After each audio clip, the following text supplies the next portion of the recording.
Hi everyone, it's me. So this week looks a bit different.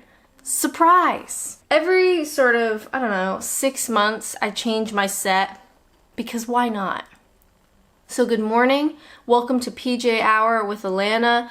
I'm here to talk about stuff. I hope you enjoy.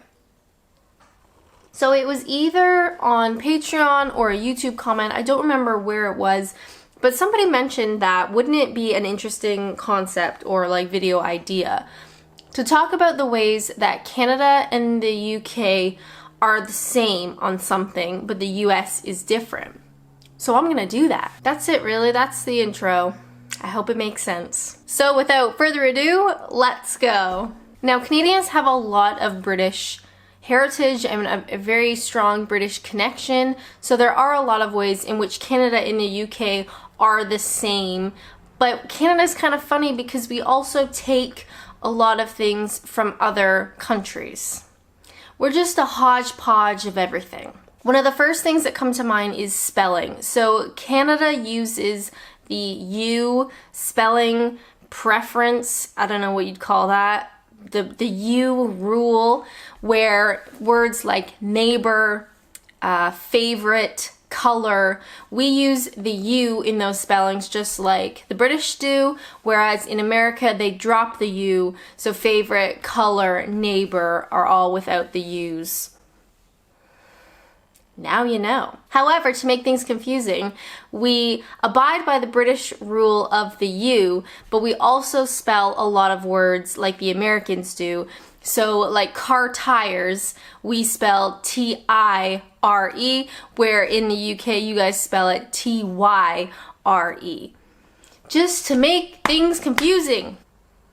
Now, of course, the obvious one is the connection to the monarchy. So Canada is still part of the Commonwealth. We have the Queen on our money. So there definitely is a connection to the monarchy, although maybe it's not as big of a deal as it used to be, per se. In Canada, some people love the royals and they follow the royal weddings, and when the royals come to visit Canada, they go out and like view the royals coming. You know how they have like the barriers with everybody lined up? Like some people really like the royal family and some Canadians don't. Of course, we are paying for a lot of that kind of stuff, which people don't really like. And some people think that the monarchy is outdated, that we're not really involved anymore. I mean, there's lots of differing opinions, of course, but there definitely still is a connection with the monarchy. Not only do we have the Queen on our money, just like the Brits do, but we also have colored money, like the pound sterling is also, like the bills are different colors. So just like the UK, Canadian money is multicolored depending on what denomination you're using, whereas in the US, all of their bills, all of their cash is green. So what's also kind of confusing, in America, all the green bills are the same size, whereas a lot of countries now are changing the sizes, so it's even easier, especially like if you are blind, like it's a lot more easier to understand what you're holding, whereas in America it's all green and it's all the same size. Canada and the UK also have £1 or $1 coins. So we use coins for $1, whereas in America they use a bill. So sometimes, like as a kid being in the US and your parent gives you like $7 and it's 7 ones, but it's paper money and it feels like you got a lot of money. Whereas in Canada they would just give you a handful of coins and, you know, go deal with that. Now, I was trying to Google some of the ways that Canada and the UK are the same, but the US is different, and honestly, it was really hard to find anything of use at all. But I did find that Canada and the UK are the only two countries that are members of NATO, the G8, the G20, and the Commonwealth. So we are very connected in terms of like international policy. Maybe policy is not the right word, but definitely international relations. We are very close. I guess in my mind, I always pictured like the UK is the mom, the mother country. The US is like the rebellious teenage boy, like the son, and Canada's like the younger son that's like trying to do good and like wanting to be liked by mom. Kind of like that. Another way that Canada and the US are different, but Canada and the UK are the same, comes to healthcare. Now, I'm not going to dive into this too deeply because it is wildly over my head and I don't fully understand all three systems, and I'm not going to pretend that I fully understand all three systems. But in Canada and the UK, the healthcare system is publicly funded. So if I needed to go to the hospital here in the UK, or if I needed to go to the hospital in Canada, I could do that without fearing a giant medical bill or going bankrupt because I have some sort of health condition. There's a lot of stories in the US where people just go bankrupt because they get cancer or something and they can't afford certain treatments, which is so upsetting, and I can't even imagine. That is so far removed from anything I've ever experienced. It's just horrific. So as a resident in the UK on a working visa, I pay to the NHS so I can use it.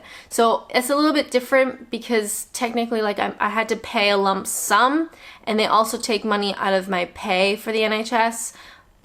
But that's like a bit confusing. It is still publicly funded, but as a foreigner on a work visa, they make you do a lump sum before you get your visa to pay into the NHS, because of course people are paying into it their whole lives, whereas you're just arriving partway through your life. You pay a lump sum into the NHS, which is the National Health Service, and then you can start using the NHS like a British citizen. Thankfully, I don't really go to the doctors much at all. I've never been to the hospital. I've never been to A&E here in England, which I would assume is like the emergency room in Canada. Even in Canada, I hadn't really been to the hospital that much, you know, knock on wood, but it is such a important aspect that I know that I could go and not have to face these huge bills like you might in the US. So those are some of the ways that the UK and Canada are similar, where the US is different. However, Canada is a really funny country because we pick and choose different influences from different places. So we have a lot of British influence, as you can imagine. We also have a lot of American influences. We have an Aboriginal population. We also have a higher percentage of Asians in Canada, Asian Canadians, than the UK.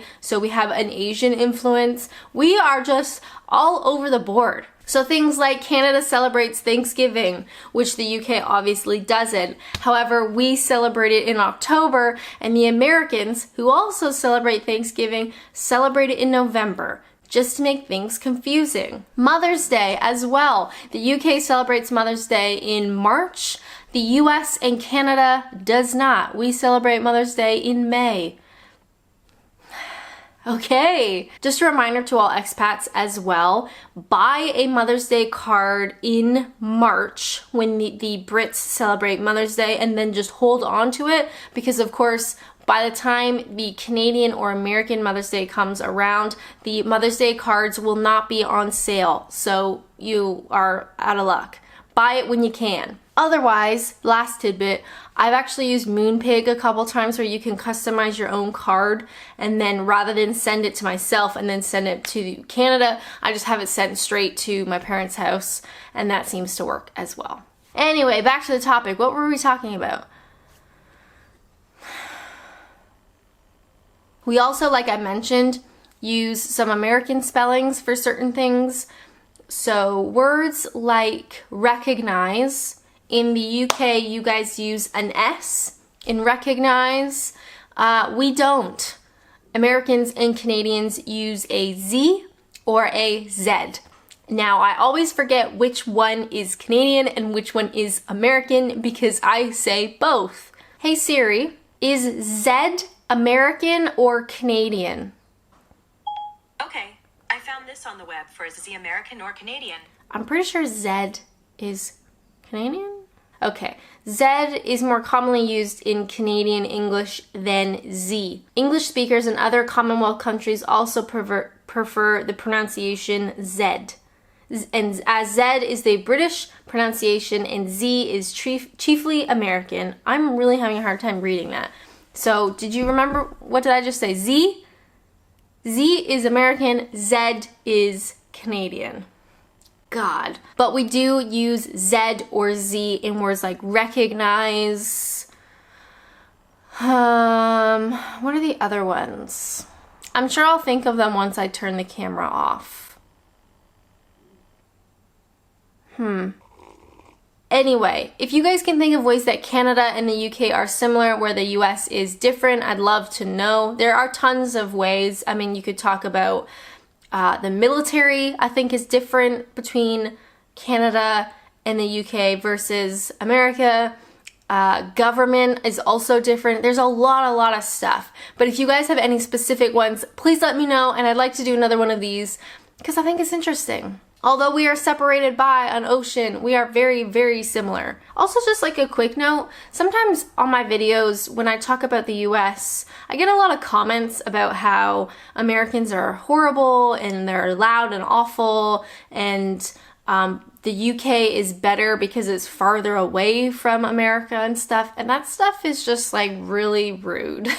Y'all being rude. Some of my family are American citizens, some of my best friends are Americans, and I think it's really naive to paint everybody with the same brush, you know, to think that all Americans are terrible. This is not a competition, although I know people will turn it into one. All I'm saying is I like the US, and if you can visit someday, please do. It's an incredible, massive, vibrant country. And please don't be mean to them. That's just my little TED Talk from this Canadian. Don't be mean to other countries. Now I'm gonna go. I'm gonna start my day. You know, good morning, good afternoon, and good evening. In case I don't see you, you know that line. Anyway, as always, thank you guys so much for watching, and until next time, bye!